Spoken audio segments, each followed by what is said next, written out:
أعوذ بالله من الشيطان اللعين الرجيم بسم الله الرحمن الرحيم رب يسر ولا تعسر وتمم بالخير اللهم صل على محمد وآل محمد السلام علیکم ورحمۃ اللہ وبرکاتہ۔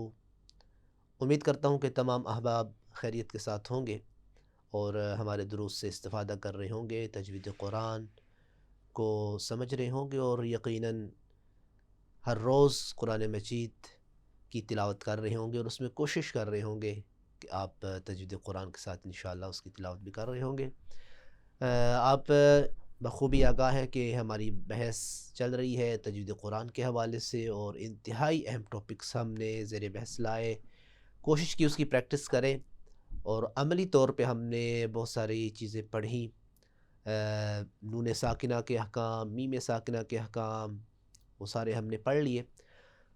تو آج تجوید قرآن کے ساتھ ریلیٹ ایک بحث ہے، انتہائی اہم بحث ہے اور اگرچہ اس کی طرف توجہ نہیں کی جاتی اور اس کو چھوڑ دیا جاتا ہے، لیکن یہ بھی ایک قاری اور وہ انسان کی جو چاہتا ہے کہ وہ قرآن کے علوم کو اپنے سینے کے اندر سمیٹے اور اپنے دل کو، اپنے سینے کو، اپنی رگ و پے کو منور کرے قرآن کے علوم کے ساتھ، اس کو چاہیے کہ ان ابحاث کو بھی دیکھے اور ان کو بھی پریکٹیکلی طور پہ سمجھنے کی کوشش کرے۔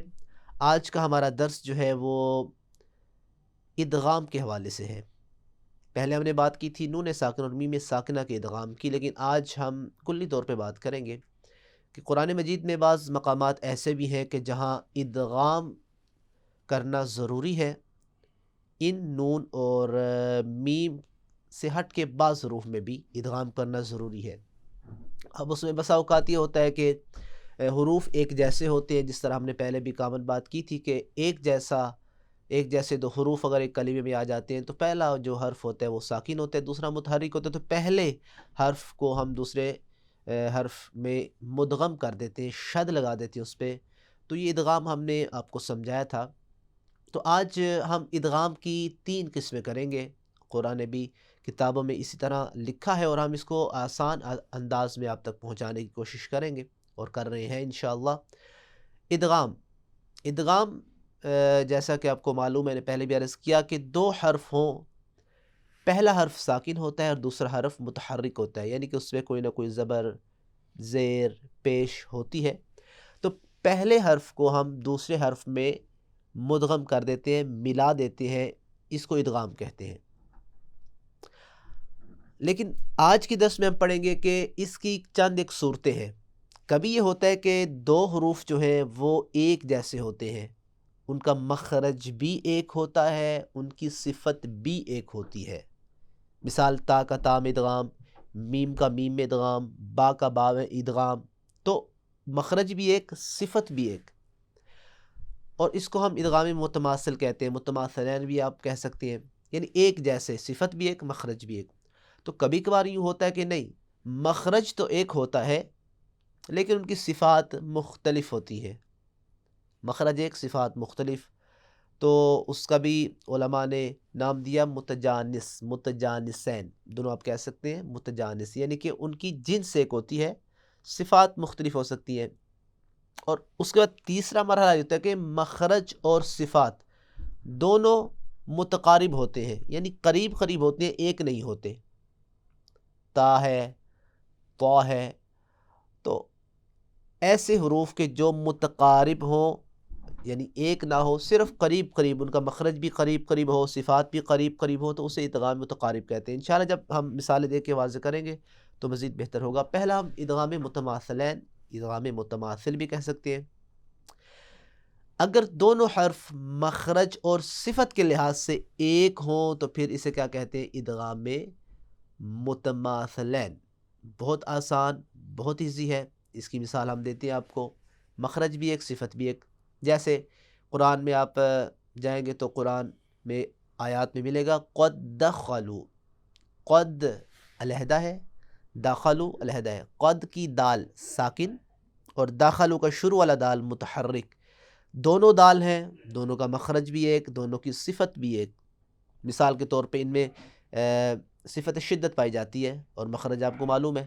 تو دونوں کی صفت اور مخرج ایک ہے، تو لہٰذا اس میں کسی قسم کی پریشانی کی بات نہیں ہے، آپ نے ادغام کرنا ہے قد دخلوا، یعنی آپ نے یہ نہیں کرنا قد دخلوا، یہ غلط ہو جائے گا، بلکہ ادغام کر دینا ہے، گویا کہ ایک دال بن جائے گی اور اوپر شد لگ جائے گا، قد دخلوا۔ دوسری مثال بل لا یخافون، بل علیحدہ لا علیحدہ، دونوں لام، پہلا لام ساکن دوسرا لام متحرک، دونوں کا مخرج بھی ایک، دونوں کی صفت بھی ایک، لیکن ان کو جب آپ ادغام کریں گے تو پھر علیحدہ نہیں پڑھیں گے، بل لا نہیں بلکہ بل لا یخافون۔ ایک اور مثال ہم دیتے ہیں آپ کو، اضرب بعصاک الحجر، سورہ بقرہ آیت نمبر 60 میں یہ لفظ موجود ہے، اضرب بعصاک، با اضرب کا جو با ہے وہ ساکن، بعصاک کی با جو ہے وہ متحرک، اس کے نیچے زیر ہے، اب دونوں کا مخرج بھی ایک، دونوں کی صفت بھی ایک، تو لہٰذا اس کو ہم کیا پڑھیں گے، اضرب بعصاک، بعصاک، اب اس کو یوں نہیں پڑھیں گے اضرب بعصاک، نہ بلکہ مدغم، دونوں کو ادغام کریں گے، ملا دیں گے، اور کیا بن جائے گا اضرب بعصاک الحجر۔ یہ ہے ادغام متماثلین، جو کہ انتہائی سادہ آسان تھا۔ بڑھتے ہیں آگے ادغام متجانسین کی طرف، متجانس بھی کہہ سکتے ہیں، جیسا کہ اس کے نام سے واضح ہے کہ جب بھی مخرج ایک ہو لیکن صفات مختلف ہوں، مخرج ایک ہو صفات مختلف ہوں۔ اب یہ تو بالکل آسان ہے، البتہ اس کو آپ یہ ذہن میں رکھیں 5 موارد ہیں اور 3 مخارج ہیں، یعنی 3 ایسے مخارج ہیں کہ جہاں ہم جائیں گے تو یہ ادغامی متجانس ہمیں ملے گا، اس کی ہمیں اگزامپلز ملیں گی۔ پہلا مخرج جسے ہم نے حروف نطعی بھی کہا، تو، تا، دال، یہ جو ہے مثال ہے ادغام متجانسین کی۔ کیسے ہوگا؟ اب جب حروف نطعی میں آئیں گے تو دال تا میں، تو اس میں 2 جگہوں پر ادغام ہوگا۔ کیسے ہوگا؟ بہت سادہ، توجہ کے ساتھ، دال کا تا میں ادغام ہوگا، یعنی اگر کسی کلمے میں دال پہلے آئے اور پھر فوراً اس کے بعد تا آ جائے۔ اب دیکھیں مخرج ان کا ایک ہے، دال کا مخرج ایک، تا کا مخرج بھی ایک ہے، لیکن ان میں صفات مختلف ہوں گی۔ اب دیکھیں قد، یہ دال ہے اور فوراً کلمہ ہے تقطع، قد تقطع۔ اب اس میں ادغام کا مطلب کیا ہے؟ جو مین پوائنٹ اور مین چیز ہے وہ یہ ہے کہ ہم نے جب دال کو تا میں ادغام کرنا ہے تو دال بالکل تا میں تبدیل ہو جائے گی، یعنی پھر آپ دال کو نہیں پڑھیں گے قد تقطع نہیں، بلکہ قد تقطع، قد تقطع، یعنی کہ تا، دال خود تا میں تبدیل ہو جائے گی۔ اس طرح اگلی مثال مزید آسان ہے، اصل لفظ ہے قد تبینہ، اب دال کے بعد تا آ گیا ہے، اب اس کو جب آپ ادغام کریں گے تو دال جو ہے وہ تا میں تبدیل ہو جائے گی، دال بالکل ختم ہو جائے گا، لکھا تو جائے گا قرآن میں، آپ کو نظر تو آئے گا کہ لفظ قد ہے، لیکن پڑھیں گے قد تبینہ، قد تبینہ، قد تبینہ، دیکھیں فوراً ڈائریکٹ قاف سے تا پہ آ گئے۔ اس طرح اور بھی مثال آپ کو ملے گی، مہدتو، لفظ ہے مہدتو، اصل میں تھا مہد تو، یعنی دال تھا مہد تو، لیکن دال ساکن بعد میں تا آ گیا تو دال کو تا میں ادغام کریں گے، نتیجتاً دال نہیں پڑھی جائے گی، گویا کہ دال تا میں تبدیل ہو جائے گی، مہد تو، مہد تو، قد تقطع، قد تبین، مہد تو۔ اس کے بعد انہی حروف میں سے پہلے ہم نے کیا کہا؟ دال کا تا میں ادغام، اب تھوڑا سا الٹ کریں، تا کا دال میں ادغام، یعنی کہ پہلے تا اور پھر دال آئے گی۔ مثال دیکھتے ہیں، مثال ہے اثقلت دعوا، اثقلت، اب دیکھیں اس کلمے میں آخر میں تا ہے جو کہ ساکن ہے، اور فوراً اس کے بعد ہے دعوا، دعوا کا شروع میں دال متحرک، تو تا کو دال میں ادغام کریں گے، اور توجہ کریں کہ جب تا کا دال میں ادغام کریں گے تو تا نہیں پڑھا جائے گا، تا بالکل دال میں چھپ جائے گی، جیسا کہ اثقلت، اثقلت دعوا، اثقلت دعوا۔ اس طرح اور مثال دیتا ہوں جس میں آپ کو آسانی سے آپ سمجھ سکیں گے، اجیبت دعوتکما، اجیبت، اب دیکھیں تا ہے اجیبت، تا فوراً دال.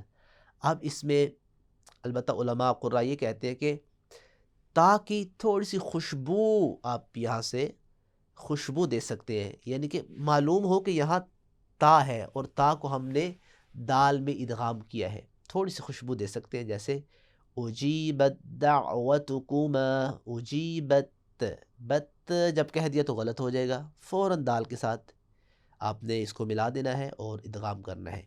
اجیبت دعوتکما، اجیبت دعوتکما. یہ تھی مثالیں ادغام متجانسین کی حروف نطعی کے مخرج میں. مزید دوسرا جو مخرج اس کی طرف بڑھیں گے، لیکن مزید ایک اور اہم پوائنٹ ہے، وہ بھی آپ توجہ کے ساتھ دیکھیں. اب ہے تا کا طا میں ادغام، یا برعکس کر لیں طا کا تا میں ادغام. پہلے ہم تا کی مثال دیتے ہیں جس میں تا پہلے ہے اور بعد میں طا ہے، اور یہاں ایک بہت اہم پوائنٹ ہے وہ آپ نے ذہن میں رکھنا ہے. ہمت تا اور اس کے بعد ہے طائفہ، ہمت طائفہ. اب پہلے تا آیا ہے اور پھر طا. اب دیکھیں دونوں کا مخرج ایک ہے لیکن صفات مختلف ہیں. تا، اس تا جو کا تعلق ہے حروف استفال میں سے جن کو باریک پڑھا جاتا ہے، اور طا کا تعلق ہے حروف استعلا میں سے جن کو موٹا پڑھا جاتا ہے. تو لہٰذا کریں گے کیا، جب تا کا طا میں ادغام کریں گے تو پھر طا جو ہے اس کو موٹا پڑھیں گے اور یہ جو تا ہے یہ بالکل چھپ جائے گی. ہمت طائفہ، دیکھا ہمت، شروع میں تھوڑا سا تا محسوس ہو، یعنی تھوڑا سا باریک پن، فوراً تا کا جو بھاری پن ہے وہ سامنے آ جائے، استعلا کی صفت سامنے آ جائے. ہمت طائفہ، اذ ہم طائفہ. دوسری مثال دیکھیں، طا کا تا میں ادغام. اب اس میں کیا ہوگا، پہلے طا ہوگا پھر تا ہوگا. آپ سورہ مائدہ اٹھائیں گے تو اس میں یہ آپ کو لفظ ملے گا بسط، اصل میں تھا بسط تا، بسط تا، اصل میں یہ لفظ تھا. پہلے طا ہے پھر تا ہے، لیکن جب ہم اس کو ادغام کریں گے پہلے طا کو تا میں ادغام، تو یہ واضح کرنے کے لیے کہ طا استعلا میں سے موٹا پڑھتے ہیں، تو لہذا شروع میں تھوڑا سا صفت استعلا کو یہاں آپ نے ظاہر کرنا ہے. دیکھیں موٹا پڑھنا ہے پھر فوراً تا کو باریک پڑھ دینا ہے. بسط، بسط، دیکھیں شروع میں طا کو تھوڑا سا ہم نے ظاہر کیا بسط، تاکہ دونوں کا حق جو ہے وہ ادا ہو جائے، طا کا بھی اور تا کا بھی. دیکھیں بسط، بسط. تو یہ ادغام متجانسین کا دوسرا مخرج، تیسرا مورد تھا پہلے مخرج میں سے. اب دوسرا مخرج وہ ہے حروف لثوی کا، وا، ثا اور ذال. یہ جو تین حروف ہیں ان کا بھی مختلف مقامات پہ ادغام ہوتا ہے. کیسے ہوتے ہیں دیکھیں، دو موارد ہیں. پہلا ہے ذال کا وا میں ادغام، پہلے ذال آئے گی پھر وا، جس کو آپ اردو میں ووئے کہتے ہیں. ہوگا کیا، مثال کے ساتھ واضح کرتے، اذ ظلمتم، اذ ظلمتم، پہلے ہے اذ، ذال ہے اور ذال کے بعد فوراً حرف وا ہے. آپ کو معلوم ہے کہ ذال استفال میں سے ہے، باریک حروف میں سے، اور وا جو ہے وہ موٹے حروف میں سے ہے. تو تھوڑا سا ذال کو اس کی صفت استفال دیں گے، پھر فوراً حرف وا کی استعلا صفت کو اس پہ غلبہ دے دیں گے. جیسے دیکھیں اذ ظلمتم، دیکھا اب ابتدا میں اذ، فوراً اذ ظلمتم، اذ ظلمتم، اذ ظلمتم، اذ ظلمتم. اس کے بعد مزید آگے بڑھیں، ثا کا ذال میں ادغام، پہلے ثا اور پھر ذال. دونوں کا مخرج ایک ہے، لیکن اس کو اپنے بڑے طریقے سے تاکہ دونوں کا حق ادا ہو جائے مثال کے ساتھ بہتر واضح ہوگا. یلہث ذالک. اب دیکھیں ثا کو اگر مخرج کو دیکھا جائے تو مخرج کہتا ہے کہ جب ثا کو ادا کرو تھوڑی سی ہوا کی گنجائش باقی رکھو، ثا ٹھیک ہے. لیکن ذال جو ہے وہ کہتا ہے جب مجھے ادا کرو گے تو اس میں صفت رخوت بھی ہو، تو لہذا دونوں کو آپ نے بڑے ہی اتھینٹک انداز سے اور بڑے دقیق انداز سے اس کو آپ نے دیکھنا ہے، یلحف ذالک، یلحف ذالک، یعنی اس طرح ادغام کرنا ہے کہ نہ تو ثا ختم ہو نہ ذال ختم ہو، دونوں کو ان کا حق مل جائے، یلحف ذالک، یلحف ذالک، یلحف ذالک، یہ دو مورد تھے۔ اور جو تیسرا مخرج ہے ادغام متجانسین کا، وہ بھی انتہائی اہم ہے اور اس کو آپ نے توجہ سننا ہے، وہ ہے میم اور با۔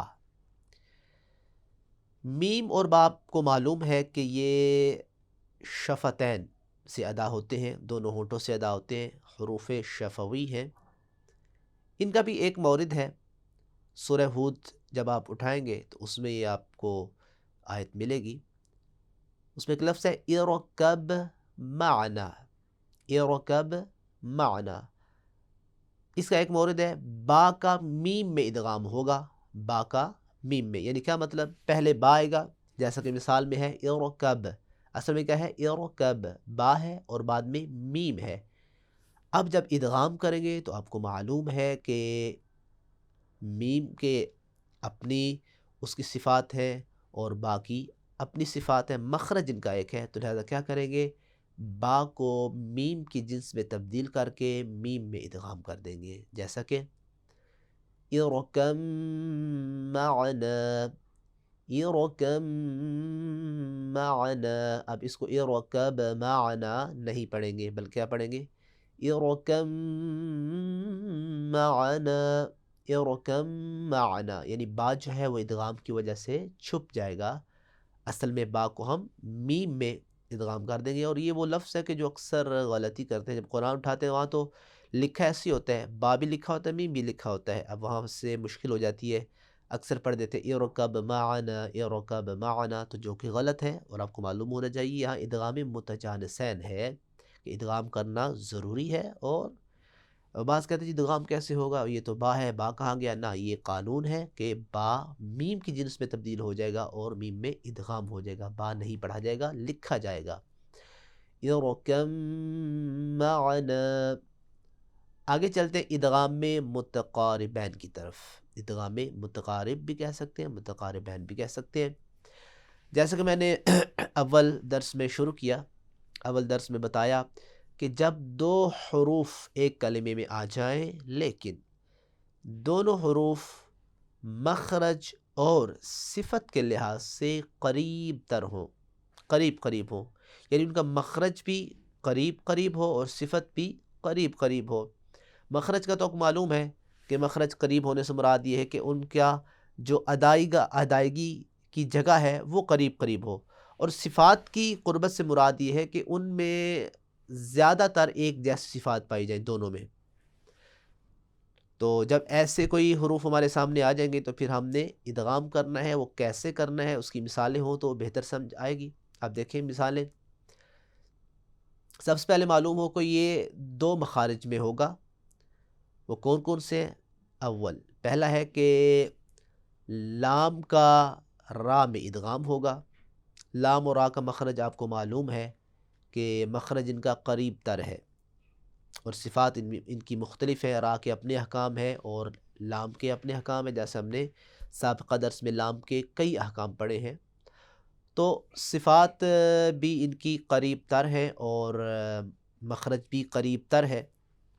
اس کی مثال دیکھیں، قل ربی، لفظ کیا ہے، قل ربی، لیکن کیونکہ مخرج بھی قریب تر، صفات بھی قریب تر ہیں، تو لہٰذا کیسے پڑھیں گے، قل ربی، لام کو را کی جنس میں تبدیل کریں گے اور ادغام کر دیں گے، قل ربی، وقل ربی اعوذ بک، وقل ربی، قل ربی، قل ربی، اس طرح بل رفعہ، بل رفعہ، اب اس کو بل رفعہ نہیں پڑھیں گے کیونکہ ہم نے پڑھا کہ ادغام متقاربین لام کو را کی جنس میں تبدیل کر کے را کا را میں ادغام کر دیں گے، اور لام بالکل بولنے میں ختم ہوگا، لکھا تو جائے گا، بل رفعہ اللہ، بل رفعہ اللہ، تو یہ اس کی مثالیں ہیں۔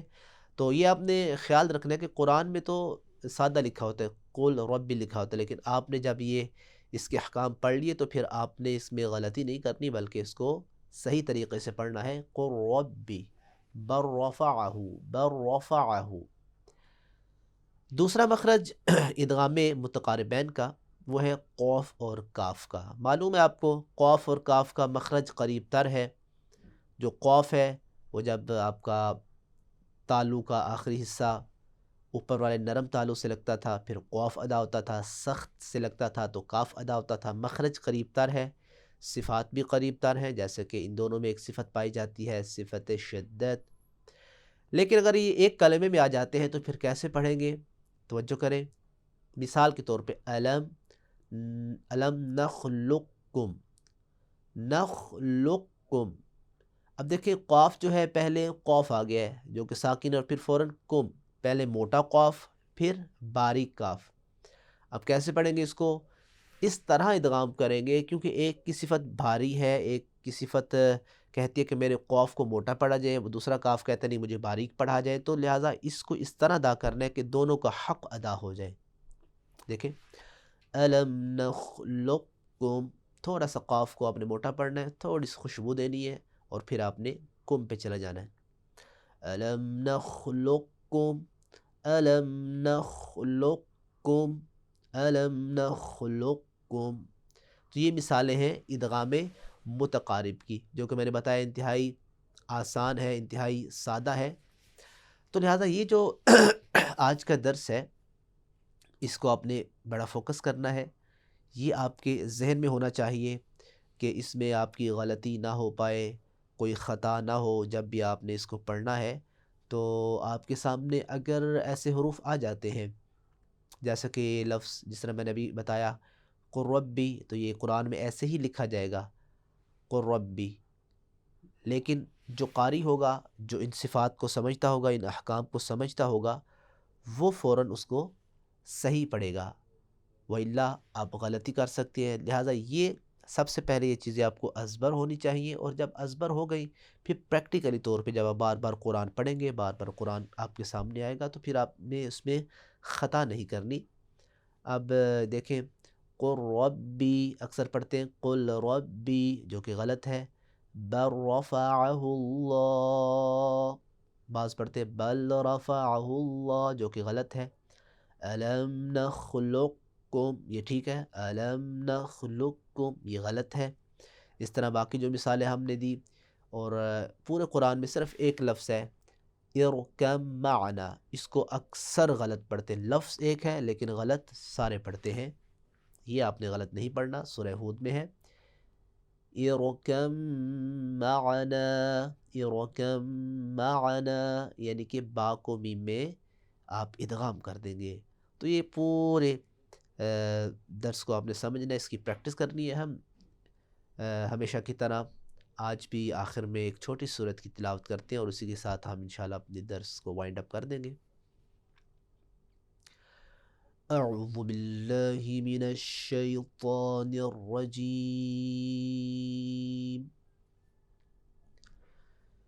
بسم اللہ الرحمن الرحیم، قل هو اللہ احد اللہ الصمد،